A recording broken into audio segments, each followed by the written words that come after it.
Assalamualaikum warahmatullahi wabarakatuh. Di sini saya akan membacakan buku biografi Umar bin Al-Khattab karya Profesor Dr. Ali Muhammad As-Salabi. Bab 2, bagian pertama, kehidupan Umar bersama Al-Quran. A. Pandangan Umar bin Al-Khattab terhadap Allah, kosmos, surga, neraka, qada, dan qadar.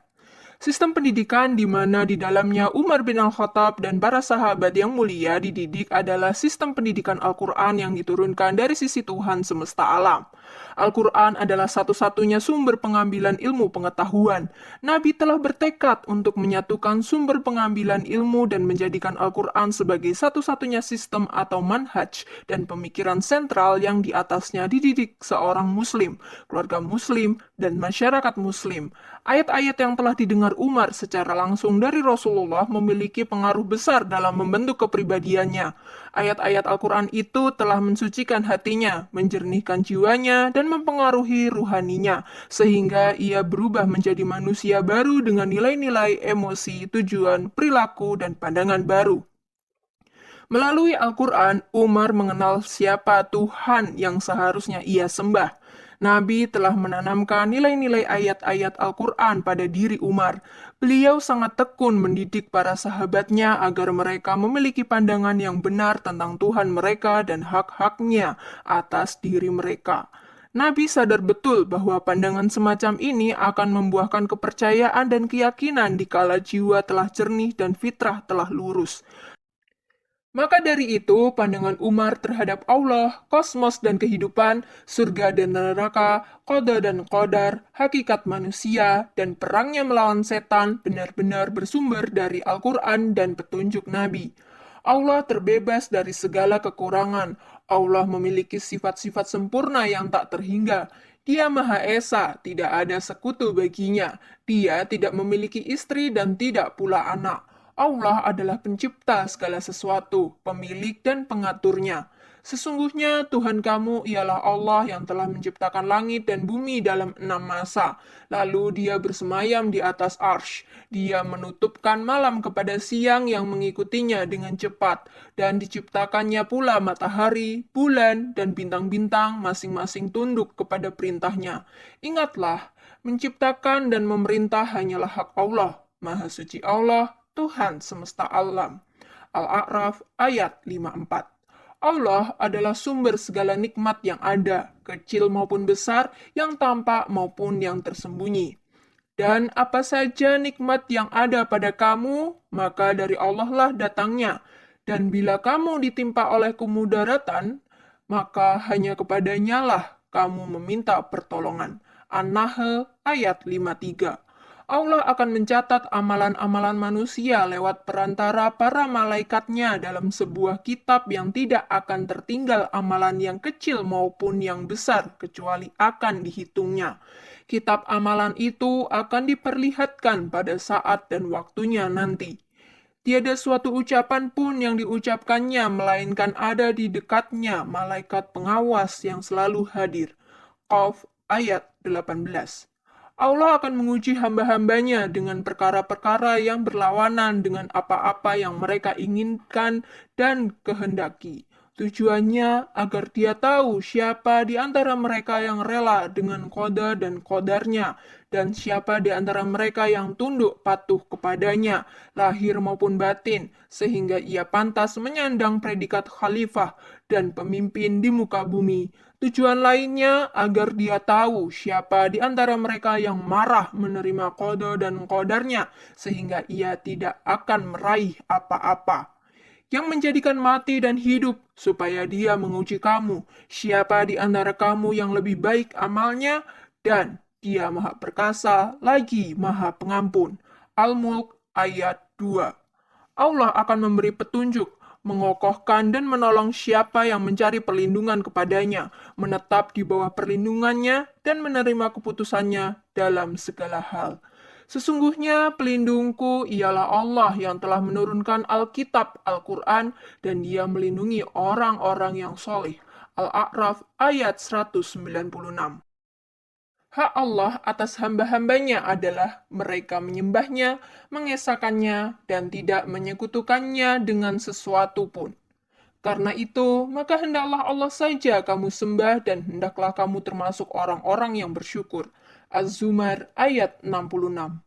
Allah telah menjelaskan mengenai substansi dari penghambaan dan tauhid ini dalam Al-Quran. Sedang pandangan Umar terhadap kosmos atau alam semesta ini ia sumberkan dari firman Allah. Katakanlah, sesungguhnya patutkah kamu kafir kepada yang menciptakan bumi dalam 2 masa dan kamu adakan sekutu-sekutu baginya?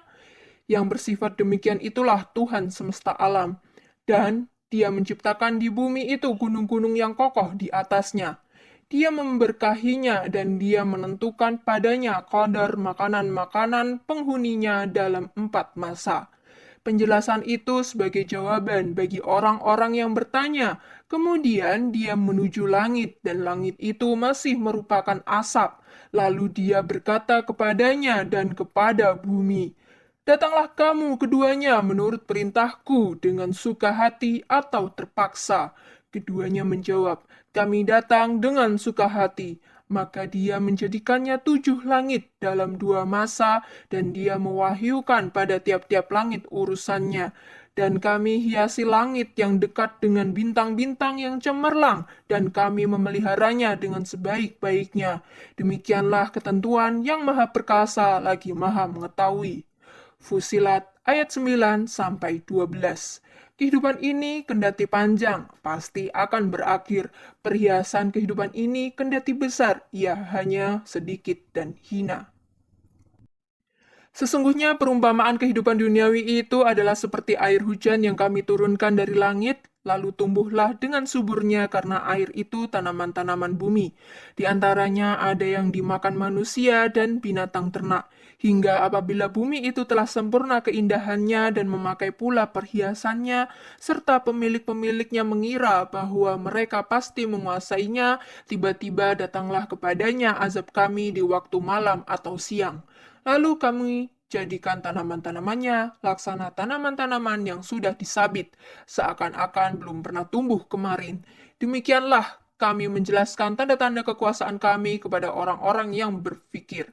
Yunus ayat 24. Pandangan Umar terhadap surga ia sumberkan dari ayat-ayat yang mensifatinya, sehingga keadaannya seperti keadaan orang-orang yang disebut Allah. Dalam firman-Nya, lambung mereka jauh dari tempat tidurnya, sedang mereka berdoa kepada Tuhannya dengan rasa takut dan harap, dan mereka menafkahkan sebagian dari rezeki yang kami berikan kepada mereka.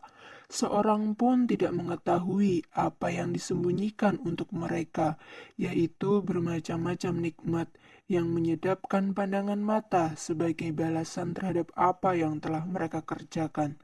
As-Sajdah 16-17. Pandangan Umar mengenai neraka ia sumberkan dari Al-Quran, maka pandangan ini menjadi benteng dalam kehidupannya dari berbagai penyimpangan terhadap syariat Allah. Orang yang mengkaji sejarah perjalanan hidup Umar bin Al-Khattab, maka ia akan mengetahui kedalaman pemahaman Umar terhadap pendekatan diri kepada Allah dan ketakutannya dari azab dan siksanya. Suatu malam di masa pemerintahannya, ia berpatroli keliling Madinah. Ia melintas di depan rumah seorang muslim. Ia dapati orang itu sedang sholat. Ia berhenti dan menyimak bacaannya. Orang itu sedang membaca firman Allah. Demi Bukit Tur dan kitab yang ditulis pada lembaran yang terbuka, dan demi Baitul Makmur, Ka'bah, dan atap yang ditinggikan langit, dan laut yang di dalam tanahnya ada api. Sesungguhnya azab Tuhanmu pasti terjadi. At-Tur 1-7. Dalam hati Umar berkata, ini adalah sumpah Tuhannya Ka'bah yang maha benar. Ia turun dari keledai yang ditungganginya, lalu bersandar di tembok.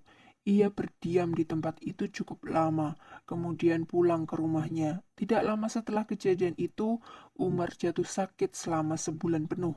Orang-orang yang menjenguknya tidak mengerti apa penyakit yang dideritanya. Pandangan Umar tentang masalah qada dan qadar ia sumberkan dari Al-Quran dan pengajaran Rasulullah. Konsepsi qada dan qadar benar-benar telah meresap dalam hatinya. Ia memahami tingkatan-tingkatannya dari Al-Quran. Ia yakin bahwa ilmu Allah meliputi segala sesuatu. Kamu tidak berada dalam suatu keadaan dan tidak membaca suatu ayat dari Al-Quran, dan kamu tidak mengerjakan suatu pekerjaan, melainkan kami menjadi saksi atasmu di waktu kamu melakukannya. Tidak luput dari pengetahuan Tuhanmu, biarpun sebesar zarah atom di bumi ataupun di langit. Tidak ada yang lebih kecil dan tidak pula yang lebih besar dari itu, melainkan semua tercatat dalam kitab yang nyata, Lauh Mahfudz. Yunus 6:1. Allah akan menuliskan apa-apa yang telah dikerjakan makhluk hidup. Sesungguhnya kami menghidupkan orang-orang mati, dan kami menuliskan apa yang telah mereka kerjakan dan bekas-bekas yang mereka tinggalkan, dan segala sesuatu kami kumpulkan dalam kitab induk yang nyata, Lauh Mahfudz. Yasin ayat 12. Kehendak Allah akan terlaksana dan kekuasaannya menyeluruh, dan tiada sesuatu pun yang dapat melemahkan Allah baik di langit maupun di bumi. Sesungguhnya Allah Maha Mengetahui lagi Maha Kuasa. Fatir ayat 44. Allah adalah pencipta segala sesuatu. Yang memiliki sifat-sifat yang demikian itu ialah Allah Tuhan kamu. Tidak ada Tuhan yang berhak disembah selain Dia, pencipta segala sesuatu. Maka sembahlah Dia, dan Dia adalah pemelihara segala sesuatu. Al-An'am ayat 102. Pemahaman yang benar dan keyakinan yang kokoh telah terpatri dalam hati Umar. Hal ini membuahkan hasil yang positif yang tampak dalam kehidupannya, sebagaimana akan dibahas dalam buku ini. Melalui Al-Quran, ia mengenal hakikat dirinya dan hakikat manusia. Hakikat manusia kembali kepada dua asal. Pertama, asal yang jauh, yakni penciptaan pertama dari tanah. Di saat Allah menyempurnakan penciptaan Adam dan meniupkan ruh ke dalam jasadnya. Kedua, asal yang dekat, yakni penciptaan manusia dari setetes air mani. Allah berfirman, yang membuat segala sesuatu yang Dia ciptakan sebaik-baiknya dan yang memulai penciptaan manusia dari tanah. Kemudian Dia menjadikan keturunannya dari saripati air yang hina, air mani. Kemudian Dia menyempurnakan dan meniupkan ke dalam tubuhnya roh ciptaannya, dan Dia menjadikan bagi kamu pendengaran, penglihatan, dan hati, tetapi kamu sedikit sekali bersyukur. As-Sajdah 7-9. Umar tahu bahwa manusia diciptakan Allah dengan tangannya. Dia memuliakan manusia dengan memberinya bentuk rupa yang baik dan tinggi yang seimbang, memberinya akal, alat pengucap, dan pembeda. Dia menundukkan bagi manusia apa-apa yang ada di langit dan di bumi. Dia memuliakan manusia atas banyak makhluk yang lain. Dia memuliakan manusia dengan mengutus para rasul kepada mereka. Di antara bentuk pemuliaan manusia yang paling agung yang dianugerahkan Allah kepada manusia adalah Dia menjadikan manusia sebagai makhluk yang pantas dicintai dan diridhoinya. Hal ini dapat terrealisir dengan mengikuti Nabi yang mengajak manusia kepada agama Islam agar mereka dapat mengarungi kehidupan yang baik di dunia dan mereka meraih kenikmatan abadi di negeri akhirat kelak. Barang siapa yang mengerjakan amal soleh, baik laki-laki maupun perempuan dalam keadaan beriman, maka sesungguhnya akan kami berikan kepadanya kehidupan yang baik, dan sesungguhnya akan kami beri balasan kepada mereka dengan pahala yang lebih baik dari apa yang mereka kerjakan. An-Nahl ayat 97. Melalui Al-Quran, Umar tahu tentang hakikat permusuhan antara manusia dengan setan. Musuh yang satu ini mendatangi manusia dari arah depan, belakang, kanan, dan kirinya. Setan akan membisikkan kepada manusia untuk melakukan perbuatan maksiat. Umar memohon pertolongan kepada Allah agar ia dapat mengalahkan musuhnya, iblis, dan ia akhirnya menang melawan musuhnya ini dalam kehidupannya, sebagaimana akan kita ketahui dalam sejarah perjalanan hidupnya. Umar mengambil pelajaran dari kisah permusuhan Adam dengan iblis dalam Al-Quran. Adam adalah asal mula umat manusia. Ia tahu bahwa substansi Islam adalah ketundukan mutlak kepada Allah dan manusia berpotensi terjerumus ke dalam jurang kesalahan.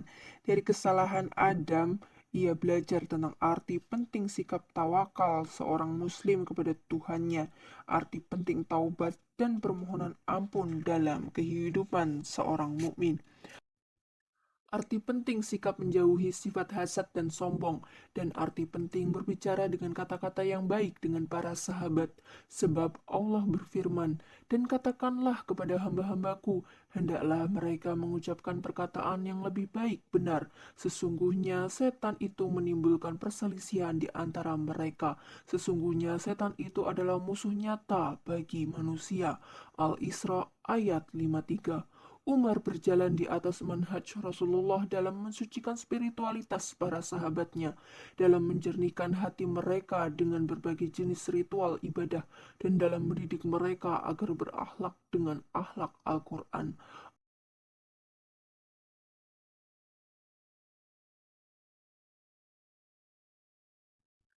Allah telah memuliakan Umar bin Al-Khattab dengan Islam yang menganugerahinya akidah yang benar lagi murni.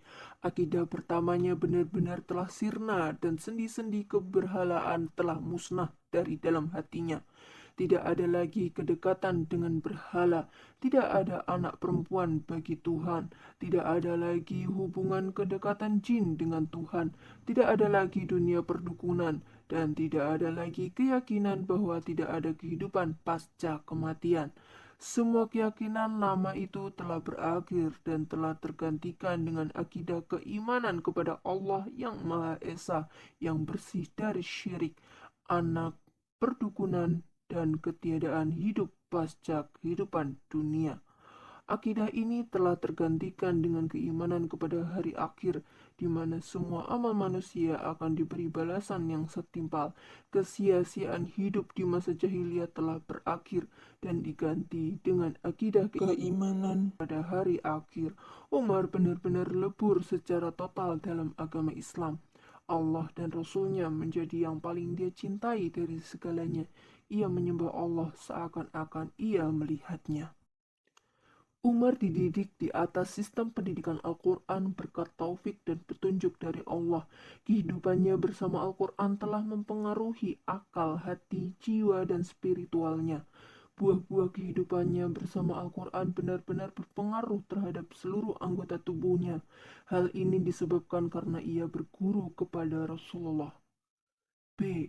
Pendapat-pendapat Umar yang sejalan dengan kehendak Al-Quran, pengetahuannya terhadap sebab-sebab turunnya ayat, dan penafsirannya terhadap berbagai ayat. 1. Pendapat-pendapat Umar bin Al-Khattab yang sejalan dengan kehendak Al-Quran. Umar termasuk sahabat yang terkenal pemberani. Ia seringkali bertanya kepada Rasulullah tentang berbagai tindakan yang belum ia ketahui hukum-hukumnya. Ia juga mengutarakan pendapat dan ijtihadnya dengan benar dan jelas. Karena kuatnya pemahamannya terhadap maksud-maksud Al-Quran, maka banyak ayat Al-Quran yang turun yang sejalan dengan pendapatnya dalam berbagai peristiwa. Tentang hal ini, Umar mengatakan, "Pendapatku sejalan dengan kehendak Allah dalam 3 perkara, atau Tuhanku menyetujui pendapatku dalam 3 perkara. Aku pernah mengusulkan kepada Nabi, 'Ya Rasulullah, sekiranya kita menjadikan makam Ibrahim sebagai tempat sholat.' Aku juga pernah mengusulkan kepada beliau, 'Ya Rasulullah, yang masuk menemui Anda bukan saja orang baik, tapi juga orang jahat. Bagaimana kalau Anda perintahkan saja ummahat al-mu'minin untuk memakai hijab?' Maka Allah menurunkan ayat hijab. Umar selanjutnya mengatakan, "Telah sampai kepadaku bahwa beberapa orang di antara istri Nabi cemburu terhadap sikap beliau. Aku menemui mereka, kusampaikan kepada mereka, jika Nabi menceraikan kalian, boleh jadi Tuhannya akan memberi ganti kepada Rasulnya istri-istri yang lebih baik dari kalian." Salah seorang dari istri beliau mengatakan, "Hai Umar, Rasulullah saja tidak menasihati istri-istrinya, Lantas mengapa Anda berani menasihati mereka? Maka Allah menurunkan firman-Nya. Jika Nabi menceraikan kamu, boleh jadi Tuhannya akan memberi ganti kepadanya dengan istri-istri yang lebih baik daripada kamu, yang patuh, yang beriman, yang taat, yang bertaubat, yang mengerjakan ibadat, yang berpuasa, yang janda, dan yang perawan. At-Tahrim ayat 5, hadis riwayat Al-Bukhari. 2. Pendapat Umar bin Al-Khattab yang sejalan dengan kehendak Al-Quran untuk tidak mensolati jenazah orang-orang munafik. Umar bercerita, pada saat Abdullah bin Ubay meninggal, Rasulullah dipanggil untuk menyembahyangi jenazahnya. Beliau berdiri dan memenuhi panggilan tersebut.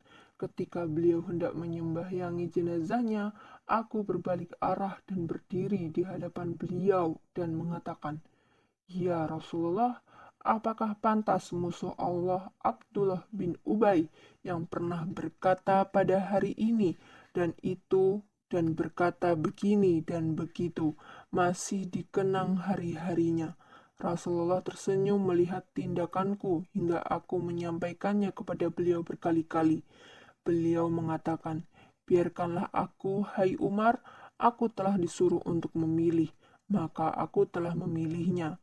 Telah disampaikan kepadaku, kamu memohonkan ampun bagi mereka atau tidak kamu memohonkan ampun bagi mereka adalah sama saja. Kendati pun kamu memohonkan ampun bagi mereka 70 kali, namun Allah sekali-kali tidak akan memberi ampun kepada mereka." At-Taubah ayat 80. Seandainya aku tahu bahwa bila aku menambah lebih dari 70 kali itu diampuni bagi dia, niscaya aku akan tambah.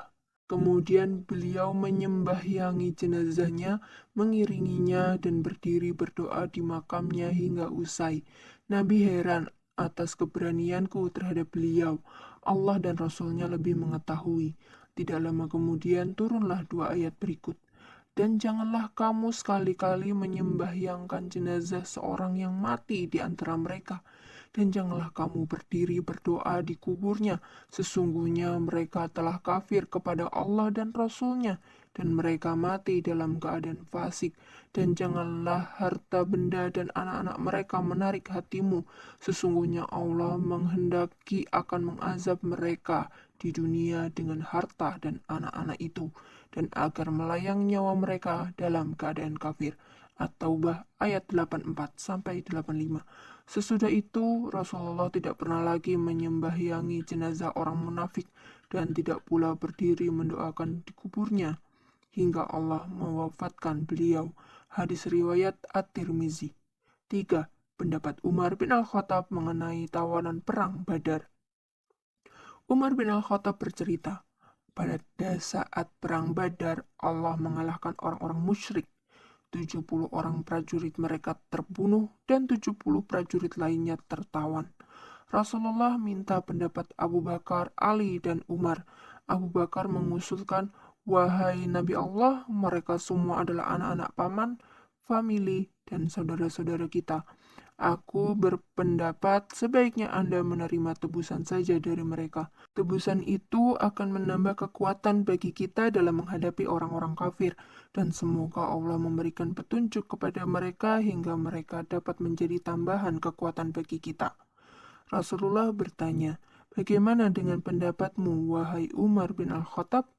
Aku menjawab, "Demi Allah, aku tidak sependapat dengan Abu Bakar. Aku berpendapat sebaiknya Anda serahkan saja kepadaku si Fulan, kerabat Umar, agar kupenggal lehernya. Anda serahkan Uqail kepada Ali, agar ia penggal lehernya. Dan Anda serahkan kepada Hamzah, saudaranya, biar ia penggal lehernya. Dengan begitu, maka Allah mengetahui bahwa kita tidak mengenal belas kasihan terhadap orang-orang musyrik. Mereka semua ini adalah pemimpin dan panglima perang mereka." Akan tetapi Rasulullah lebih cenderung kepada pendapat Abu Bakar, dan beliau tidak setuju dengan pendapat yang kukemukakan. Beliau akhirnya bersedia menerima tebusan dari mereka. Umar selanjutnya bercerita, keesokan harinya aku datang menemui Nabi. Saat itu beliau sedang duduk-duduk bersama Abu Bakar As-Siddiq. Keduanya sedang menangis. Aku bertanya, "Ya Rasulullah, katakanlah padaku apa yang membuat Anda dan sahabatmu ini menangis? Jika aku temukan alasan untuk menangis, aku pasti akan turut menangis. Jika tidak kutemukan alasannya, niscaya aku akan berusaha menangis karena Anda berdua sedang menangis." Rasulullah menjawab, "Pendapat untuk menerima tebusan yang disarankan oleh para sahabatmu kepadaku lebih mendekatkan kalian kepada siksa daripada pohon ini." Beliau menunjuk kepada sebuah pohon yang dekat. Allah telah menurunkan firman-Nya, "Tidak patut bagi seorang nabi mempunyai tawanan sebelum ia dapat melumpuhkan musuhnya di muka bumi." Sampai kepada firman-Nya, "Niscaya kamu ditimpa siksaan yang besar karena tebusan yang kamu ambil." Kemudian dihalalkan bagi mereka harta rampasan perang. Pada saat perang Uhud tahun berikutnya, mereka diberi balasan sebagaimana yang mereka perbuat pada saat perang Badar yang menerima tebusan. 70 prajurit mereka terbunuh. Para sahabat Nabi melarikan diri dari Nabi. Gigi geraham beliau rontok, pelindung kepalanya pecah, sehingga darah mengalir di wajah beliau. Maka Allah menurunkan firman-Nya, "Dan mengapa ketika kamu ditimpa musibah pada peperangan Uhud, padahal kamu telah menimpakan kekalahan 2 kali lipat kepada musuh-musuhmu pada peperangan Badar, kamu berkata, 'Dari mana datangnya kekalahan ini?' Katakanlah, itu dari kesalahan dirimu sendiri. Sesungguhnya Allah Maha Kuasa atas segala sesuatu." Ali Imran ayat 165. Hadis riwayat Ahmad dan Muslim. 4. Pendapat Umar bin Al-Khattab tentang masalah izin masuk rumah. Suatu hari, tepatnya di waktu siang, Nabi mengutus seorang anak Ansor untuk menemui Umar bin Al-Khattab dengan tujuan untuk memanggilnya. Anak itu langsung masuk ke dalam rumah. Saat itu Umar sedang tidur dan sebagian anggota tubuhnya terbuka. Maka Umar berdoa, "Ya Allah, haramkanlah ia masuk di waktu tidur kami." Dalam sebuah riwayat, Umar mengatakan kepada Nabi, "Ya Rasulullah, aku sangat senang sekali sekiranya Allah menyuruh dan melarang kita dalam masalah izin masuk rumah." Lalu turunlah firman Allah, "Hai orang-orang yang beriman, hendaklah budak-budak lelaki dan wanita yang kamu miliki dan orang-orang yang belum balik di antara kamu meminta izin kepada kamu 3 kali dalam satu hari sebelum sembahyang subuh, ketika kamu menanggalkan pakaian luarmu di tengah hari dan sesudah sembahyang Isya." An-Nur ayat 58. 5. Doa Umar bin Al-Khattab tentang masalah khamar. Tatkala ayat yang mengharamkan khamar turun, Umar berdoa, "Ya Allah, berilah kami penjelasan tentang khamar secara tegas dan sempurna." Lalu turunlah ayat yang terdapat dalam surat Al-Baqarah. "Mereka bertanya kepadamu tentang khamar dan judi. Katakanlah, pada keduanya itu terdapat dosa besar." Al-Baqarah ayat 219. Umar dipanggil dan ayat ini dibacakan kepadanya. Umar berdoa, "Ya Allah, berikanlah penjelasan tentang khamar secara tegas dan sempurna." Lalu turunlah firman Allah yang terdapat dalam surat An-Nisa, "Hai orang-orang yang beriman, janganlah kamu sholat sedang kamu dalam keadaan mabuk." An-Nisa ayat 43. Saat waktu sholat tiba, seorang muazin Nabi menyerukan agar jangan mendekati sholat sedang ia dalam keadaan mabuk. Umar dipanggil, lalu ayat ini dibacakan kepadanya. Umar berdoa lagi, "Ya Allah, berikanlah penjelasan tentang khamar secara tegas dan sempurna." Lalu turunlah ayat yang terdapat dalam surat Al-Ma'idah. Umar dipanggil, lalu ayat ini dibacakan kepadanya. Tatkala bacaan itu sampai pada firman-Nya, "Maka berhentilah kamu dari mengerjakan pekerjaan itu." Al-Ma'idah ayat 91. Umar mengatakan, kami telah menghentikannya." Hadis riwayat Ahmad. Demikianlah pengharaman khamar yang tunduk pada proses gradual. Umar memahami firman Allah, "Maka berhentilah kamu dari mengerjakan pekerjaan itu." Sebagai istifham istinkari, bentuk kalimat tanya pencelaan yang maksudnya adalah pengharaman, sebab jenis istifham ini lebih kuat dan lebih tegas dalam pengharaman daripada larangan biasa. Dalam lafal-lafal ayat tersebut terdapat penyebutan ancaman yang keras lagi tegas tentang pengharaman seperti jelasnya sinar mentari. 6. Pengetahuan Umar terhadap sebab-sebab turun ayat. Umar hafal keseluruhan Al-Quran pada fase awal keislamannya dan berakhir dengan wafatnya Rasulullah. Ia menghafalnya lengkap dengan sebab-sebab turunnya, kecuali sebab-sebab turun ayat yang turun sebelum ia masuk Islam. Tidak berlebihan bila kita katakan bahwa Umar mengetahui banyak mengenai sebab-sebab turun ayat. Hal ini disebabkan karena ia dekat dengan Rasulullah. Kemudian ia juga telah menghafal semua ayat yang turun sebelum ia masuk Islam. Umar juga menjadi sebab diturunkannya banyak ayat Al-Quran, sebagiannya tergolong ayat-ayat Makkiyah dan sebagian lainnya ayat-ayat Madaniyah. Bahkan Umar tahu persis waktu dan tempat diturunkannya beberapa ayat tentang firman Allah. Pada hari ini telah kusempurnakan untuk kamu agamamu, dan telah kucukupkan kepadamu nikmatku, dan telah kuridhoi Islam itu jadi agama bagimu. Al-Ma'idah ayat 3. Umar mengatakan, demi Allah aku tahu hari dan waktu diturunkannya ayat ini kepada Rasulullah. Ayat ini diturunkan kepada beliau pada hari Jumat waktu sore hari di Padang Arafah. Hadis riwayat Ahmad. Umar sendiri atau bersama beberapa orang sahabat lainnya telah menjadi penyebab langsung diturunkannya beberapa ayat Al-Quran, di antaranya firman Allah. Apakah orang-orang yang memberi minum kepada orang-orang yang mengerjakan haji dan mengurus Masjidil Haram kamu samakan dengan orang-orang yang beriman kepada Allah dan hari kemudian serta berjihad di jalan Allah? Mereka tidak sama di sisi Allah, dan Allah tidak memberikan petunjuk kepada kaum yang zalim. Orang-orang yang beriman dan berhijrah serta berjihad di jalan Allah dengan harta benda dan diri mereka adalah lebih tinggi derajatnya di sisi Allah, dan itulah orang-orang yang mendapat kemenangan. Tuhan mereka menggembirakan mereka dengan memberikan rahmat darinya, keridhoannya dan surga. Mereka memperoleh di dalamnya kesenangan yang kekal. Mereka kekal di dalamnya selama-lamanya. Sesungguhnya di sisi Allah lah pahala yang besar. At-Taubah ayat 19-22. Dalam As-Sahih disebutkan bahwa seorang laki-laki pernah berkata, setelah masuk Islam, aku tidak peduli apakah aku mengerjakan suatu pekerjaan kecuali mengurus Masjidil Haram. Kepada laki-laki itu, Ali bin Abi Thalib mengatakan, berjihad di jalan Allah lebih utama dari semua itu. Umar bin Al-Khattab berkata, janganlah kalian mengeraskan suara kalian di atas mimbar Rasulullah. Seusai sholat, saya akan bertanya kepada Rasulullah tentang masalah itu. Umar lalu bertanya kepada beliau, lalu turunlah ayat di atas. Beliau menjelaskan kepada mereka bahwa iman dan jihad lebih utama daripada mengurus Masjidil Haram, haji, umroh, tawaf, dan berbuat baik kepada para jemaah haji dengan memberi minuman kepada mereka.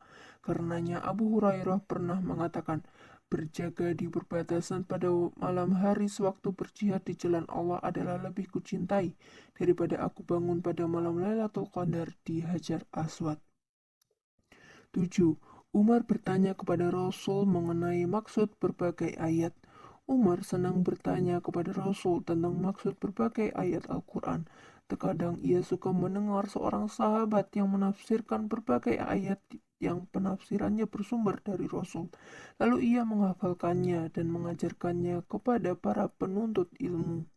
Dirawikan dari Ya'la bin Umayyah, ia bercerita, saya pernah bertanya kepada Umar bin Al-Khattab tentang maksud ayat berikut. Dan apabila kamu bepergian di muka bumi, maka tidaklah mengapa kamu mengkasar sembahyangmu jika kamu takut diserang orang-orang kafir. An-Nisa ayat 101. Saya bertanya, bagaimana dengan ketentuan ayat ini sedang sekarang keadaan sudah aman? Umar mengatakan kepada saya, aku juga heran sebagaimana kamu heran mengenai ketentuan ayat itu. Lalu saya bertanya kepada Rasul mengenai hal tersebut. Beliau mengatakan, ini adalah sedekah yang disedekahkan Allah kepada kalian, maka terimalah sedekah pemberiannya.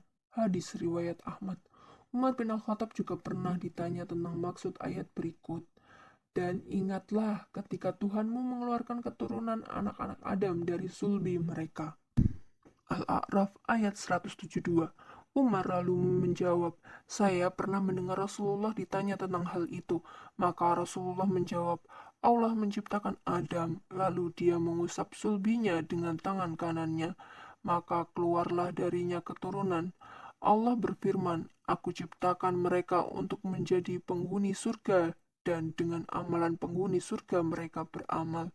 Kemudian dia mengusap sulbi Adam, maka keluarlah darinya keturunan.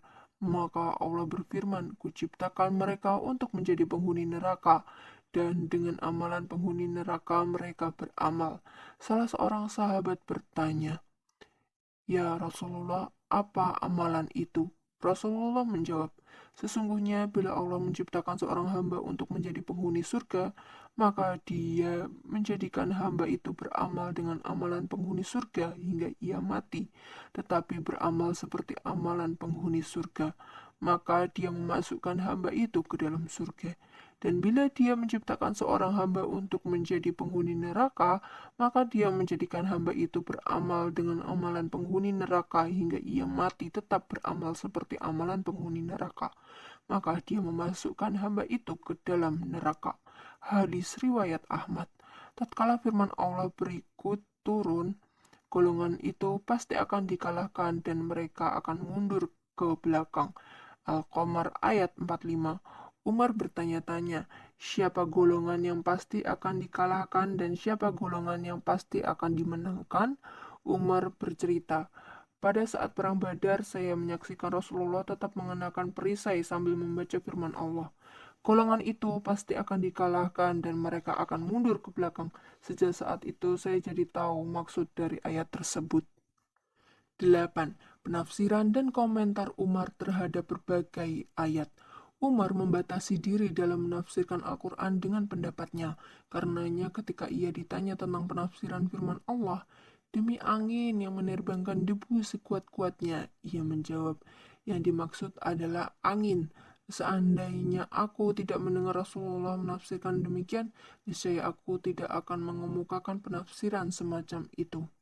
Ketika ia ditanya tentang penafsiran firman-Nya dan awan yang mengandung hujan, ia menjawab, yang dimaksud adalah awan. Seandainya aku tidak mendengar Rasulullah menafsirkan demikian, niscaya aku tidak akan mengemukakan penafsiran semacam itu.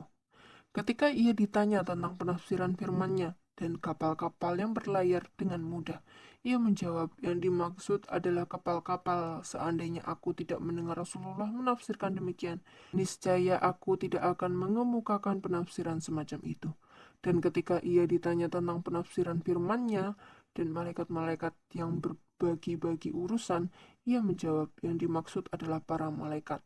Seandainya aku tidak mendengar Rasulullah menafsirkan demikian, niscaya aku tidak akan mengemukakan penafsiran semacam itu.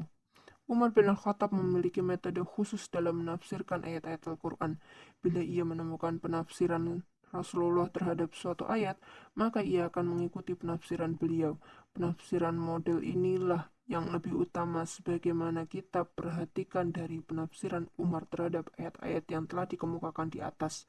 Bila ia tidak menemukakan penafsiran Rasulullah, maka ia menanyakannya kepada para sahabat seperti Ibnu Abbas, Ubay bin Ka'ab, Abdullah bin Mas'ud, Mu'adz bin Jabal, dan lainnya.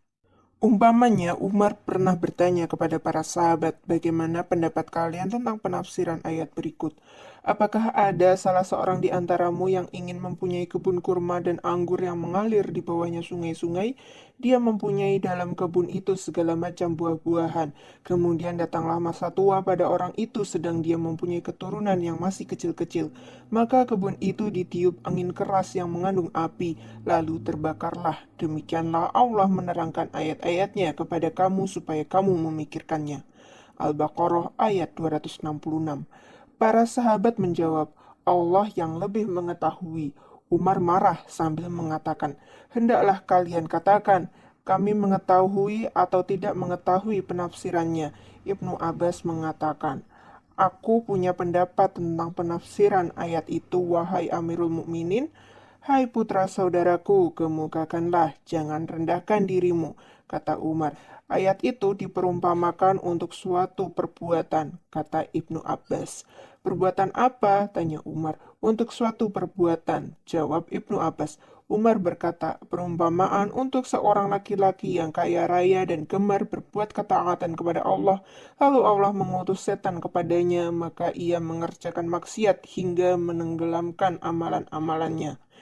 Dalam sebuah riwayat, Ibnu Abbas mengatakan, yang saya maksud adalah perumpamaan tentang suatu perbuatan adalah Adam, orang yang lebih mengharap kembali ke surganya ketika ia sudah tua dan banyak keturunannya, dan anak cucu Adam lebih membutuhkan amalan-amalannya pada saat ia dibangkitkan. Benar apa yang Anda katakan, wahai putra saudaraku, kata Umar. Umar punya komentar terhadap berbagai ayat, contohnya firman Allah, orang-orang yang apabila ditimpa musibah, mereka mengucapkan Inna lillahi wa inna ilaihi roji'un. Mereka itulah yang mendapat keberkatan yang sempurna dan rahmat dari Tuhan mereka. Dan mereka itulah orang-orang yang mendapat petunjuk. Al-Baqarah ayat 156-157. Tentang ayat ini, Umar berkomentar, alangkah indahnya Al-Adlan dan alangkah indahnya Al-Alawah. Yang dimaksud dengan al-adlan adalah keberkatan yang sempurna dan rahmat, sedang yang dimaksud dengan al-alawah adalah petunjuk. Umar pernah mendengar seseorang membaca firman Allah, hai manusia, apakah yang telah memperdayakan kamu berbuat durhaka terhadap Tuhanmu yang maha pemurah? Al-Infitor ayat 6. Lalu ia berkomentar, yang dimaksud adalah kebodohan atau kepandiran.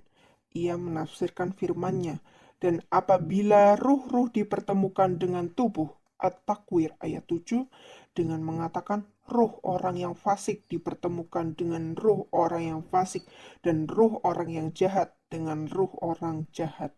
Umar menafsirkan firman Allah, hai orang-orang yang beriman, bertaubatlah kepada Allah dengan taubat yang semurni-murninya. At-Tahrim ayat 8. Dengan mengatakan orang yang bertaubat lalu ia tidak mengulangi perbuatannya, maka itulah taubat yang sempurna. Suatu hari, Umar melintas di depan rumah seorang rahib. Umar memanggilnya dan si rahib pun datang menemui Umar. Umar memperhatikan rahib itu dengan seksama, lalu ia menangis. Ditanyakan kepada Umar, apa yang membuat Anda menangis melihat rahib ini, wahai Amirul Mukminin? Umar menjawab, aku sedang teringat dengan firman Allah dalam kitabnya. Bekerja keras lagi kepayahan, memasuki api yang sangat panas. Al-Ghoshiyah ayat 3-4. Itulah yang membuatku menangis. Umar menafsirkan kata al-jib sebagai sihir dan kata togut sebagai setan yang tertera dalam firman-Nya. Yu'minuna bi al-jibti wa at-tawgut, atau mereka percaya kepada jib dan tawgut. An-Nisa ayat 51.